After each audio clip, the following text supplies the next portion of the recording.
ஸ்ரீ தைலம்மன் ஐயனாரப்பன் திருக்கோயில்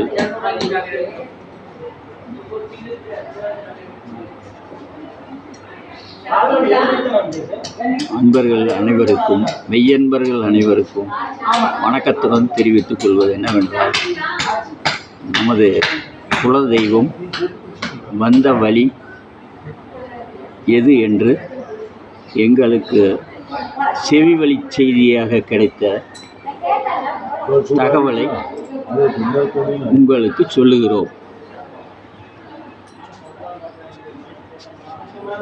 பட்டம்பாளையம்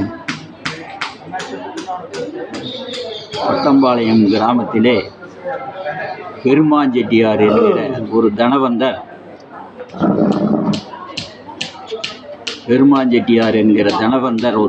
ஒருவர் நம் எண்ணெய் வியாபாரம், நெய் வியாபாரம், குதிரையில் சென்று வியாபாரம் செய்து கொண்டிருந்தார். அந்த தனவந்தர் பொள்ளாச்சி வரைக்கும் சென்று வியாபாரம் செய்வார். அப்பொழுது பொள்ளாச்சியிலிருந்து வியாபாரம் முடித்து திரும்பி வரும்பொழுது சாமி கூட வந்ததாக சொல்லுகிறார்கள்.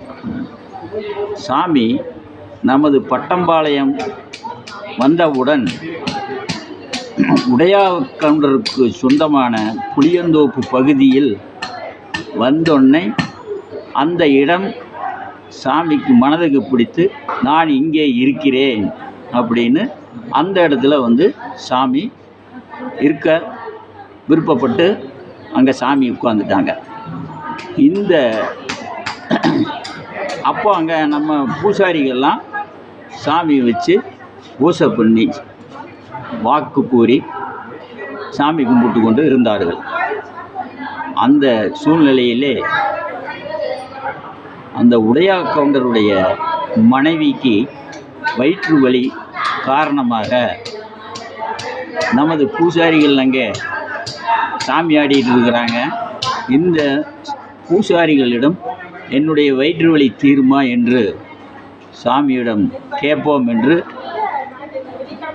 கோயிலுக்கு சென்று வாக்கு கேட்க நினைத்தார்கள். கவுண்டரும் அவருடைய மனைவியும் கோயிலுக்கு வந்து பூசாரியிடம் சொல்லி வாக்கு கேட்ட பொழுது, வாக்கு என்னுடைய வயிற்று வலி தீர்ந்தால் தீர வேண்டும், அதற்கு ஏதாவது வழி இருக்கிறதா என்று கேட்ட பொழுது, சுவாமி வயிற்று வலியை தீர்த்து விடுகிறோம், நான் இருப்பதற்கு எனக்கு இடம் வேண்டும் என்று சாமி அம்பாள் கேட்ட பொழுது, அப்படியே செய்கிறோம் என்று அவர்கள் வாக்கு கொடுத்தார்கள். பூசாரி வாக்கிலே திருநூறு மந்திரிச்சு அந்த கவுண்டருடைய மனைவிக்கு இதை தன் நெத்தியிலே பூசிக்கொண்டு சாப்பிடுங்கள் வாயிலே போட்டு அப்படின்னு கொடுத்த சமயம், அந்த திருநீர் ஒரு 4-5 நாள் அவங்க வச்சிருந்த பொழுது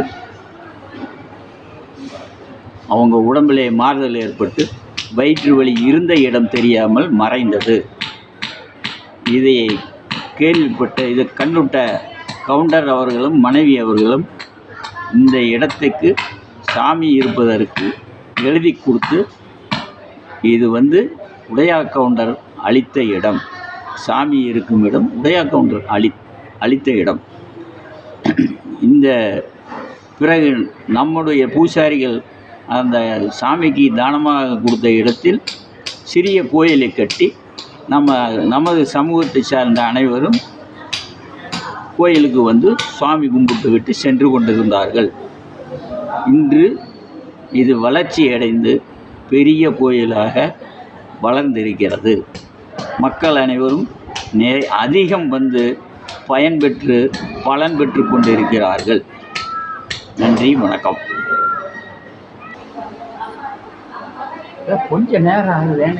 கை வயசு மண்ட மூலையில் இறங்குறது இருக்குது, அது ஒழிஞ்சுக்குது. அந்த டைமுக்கு வராது. மித்தனாசெல்லாம் வாயில் தப்பு தப்புன்னு வந்துருக்கும். 21/6/2026 மூன்றாவது கும்பாபிஷேகம் சிறப்பாக நடைபெற்றுக்